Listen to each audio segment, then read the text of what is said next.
ఇక ఉన్న నీళ్ళని అవతలకి తీసుకొని పోతుంటే గతంలో కేసీఆర్ మాట్లాడిండు, చంద్రబాబును పిలిచి దావత్ ఇచ్చిండు, జగన్ను పిలిచి దావత్ ఇచ్చిండు, రాయలసీమ రత్నావల్లసీమ చేస్తానని మా మీద నెపము. ఎందుకు చెప్పిండు కేసీఆర్? చెప్పిండు, ఇలా చెప్తాడు, రేపు కూడా చెప్తాడు బరాబర్కి. ఎందుకు చెప్తాడు, ఏం చెప్తాడు కేసీఆర్? తెలంగాణ ప్రాంత ప్రయోజనాలు నెరవేరినాక, ప్రాథమికంగా మా ప్రయోజనం నెరవేరినాక, మా ఆకలి తీరినాక, మా దప్పు తీరినాక, మా సాగుబడి ఏలినాక తప్పకుండా మిగిలిన నీళ్లు ఇతర క్షామపీడిత ప్రాంతాలకు పోవాల్సిందే, రాయలసీమ ప్రజలకు కూడా న్యాయం జరగాల్సిందే.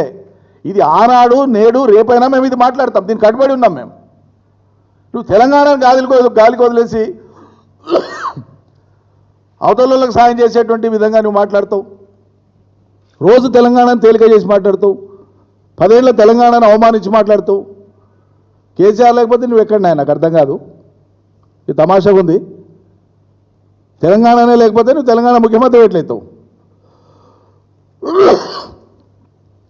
తెల్లారితే పొద్దుముక్తే కేసీఆర్ను తిట్టడమేనా పనికి మాలిన భాషతోనా? అది కూడా వయస్సు, అనుభవం, దక్షత ఇవేవి పరిగణలోకి రావు.